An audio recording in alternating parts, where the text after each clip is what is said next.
All right, good morning and welcome to Radio Friends. This is Tuesday, April the 28th, as I come to you from my home, and on the phone I have Debra Sutton at the Columbia Writers Guild. And where are you right now, Debra? I am also in my home, in Shelbina. In Shelbina. Okay, well, it's good to have you with us. To talk about the Columbia Writers Guild, what is the organization? The Columbia Writers Guild is an organization. We're part of the Missouri Writers Guild, so we're just kind of off of that. We're a chapter, and it's a place where writers at all levels, from the published author to an author just starting out, can come together to learn more about their craft and just support each other. We're like a writing community. Now, has this pandemic dampened the spirits of the Writers Guild, or do you find that people are even more enthused about writing right now? Well, I think that people are always enthused about writing, but it has been a little bit of a struggle for us to adjust. We usually have monthly meetings, and so we're trying to put together writing support groups for the different, like the fiction, nonfiction, the poetry, just have our own little group so that we can still continue to support each other. And you're doing this over the internet or by telephone or by both? Well, we're just kind of starting out on this part. So by the internet and on phone, yeah. Yeah. Now, if people listening to us, they've always wanted to write, but they've never started doing it or don't know how to begin, what kind of advice can you give them? Well, I would like to say this, that I have found that writers at all levels, like published writers just starting out, they all feel like their writing maybe isn't good enough, that they're afraid, even if they're very experienced, they still have that amount of fear. And what I would say is just write. Don't worry about if you're using active voice, passive voice, your point of view. Don't worry about that. Just get something down. Just write it out. Let all those stories in your head, all those poems, let them come out on paper.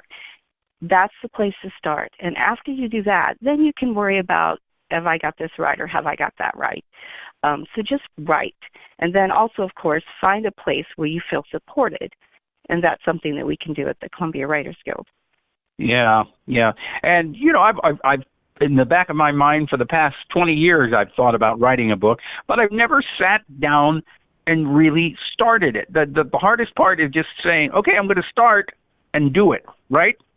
Absolutely. And then the second hardest part is sharing that with someone else. I can imagine it is. That's very scary. Right. Well, if people want more information about joining the Columbia Writers Guild, how can they contact you or the Guild? We have a website. You're going to put the website up, right? Because it's basically the letters of the Columbia chapter of the Missouri Writers Guild.org. So it's okay. All right. The best thing to do is okay, and so they can Google go on the internet. Also. Yeah, they can Google it. We're there, and then my email is up there for them to contact me if they want. Our dues all right, Debra. Okay. Go ahead. Your dues are how much? $25 a year, so it's not much, but we have a lot to offer, and it's all right, Debra. Website. Thank you so much, and stay healthy. All right. You too. All right. Thank you. Mm. All right, and now on the phone, I've got Major Jack Holloway from the Salvation Army, and I think this is a first for Radio Friends. You're actually driving down to Jefferson City right now as you're doing this interview with us, correct, Jack?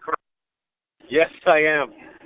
All right, what is happening with the Salvation Army right now? I'm sure you have a lot of requests for assistance under a lot of strain to provide that assistance. So what is it that the public needs to know?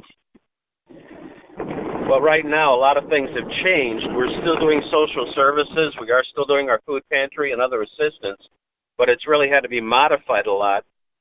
Food assistance from the pantry has now, we have to go to basically make an appointment. That's the easiest way and the best way to take care of that.